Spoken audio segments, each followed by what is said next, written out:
જીવનમાં ને ના કહેતા પણ શીખવું જોઈએ ને થોડા સ્વાર્થી પણ બનવું જોઈએ એનું કારણ છે. ઘણી વાર આપણે વિચારતા હોય કે સામે ઓળખ બધું લાગશે, એના કારણે આપણે ઈચ્છા ના હોવા છતાં આપણે એમને ના પાડી શકતા નહીં. આનાથી શું થાય છે, આપણો સમય અને આપણી શક્તિ બંનેનો બગાડ થાય છે. જો કોઈ કામ આપણા હિતમાં ના હોય ને તો એ બાબતમાં નમ્રતાપૂર્વક ના પડતા શીખી લે. બીજા લોકો શું વિચારશે મારા વિશે, આ બધી વિષયમાં ના પડશે.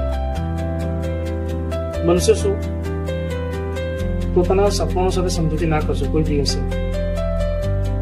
તો તમારી પ્રગતિ, તમારા સપના અને તમારા ભવિષ્યના હિતમાં નિર્ણય હોય ને તો નિર્ણય ચોક્કસથી લેવો જોઈએ. આ બાબતમાં સ્વાર્થી બનવું ખૂબ યોગ્ય છે.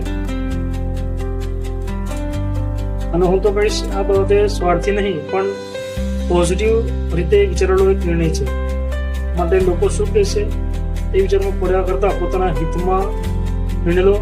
ના કહેતા શીખો. દરેક વસ્તુમાં હાથી હા ના મિલાવશો. હશે શું એમાં, તમારી જે ના પાડવાની જે આદત છે ને એના કારણે લોકો તમારા સ્વભાવનો દુરુપયોગ કરશે અને તમારો ઉપયોગ કરશે. અને શું વિચારશે એમના મનમાં કે એને મારી વાતોમાં લઈ લીધો અને છેતરી પાડ્યો.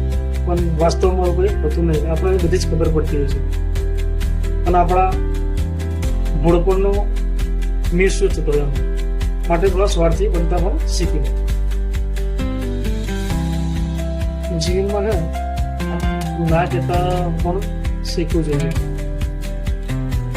ને થોડા સ્વાર્થી પણ બનવું જોઈએ એનું કારણ છે. ઘણી વાર આપણે વિચારતા હોય કે સામે ઓળખ બધું લાગશે, એના કારણે આપણે ઈચ્છા ના હોવા છતાં આપણે એમને ના પાડી શકતા નહીં. આનાથી શું થાય છે,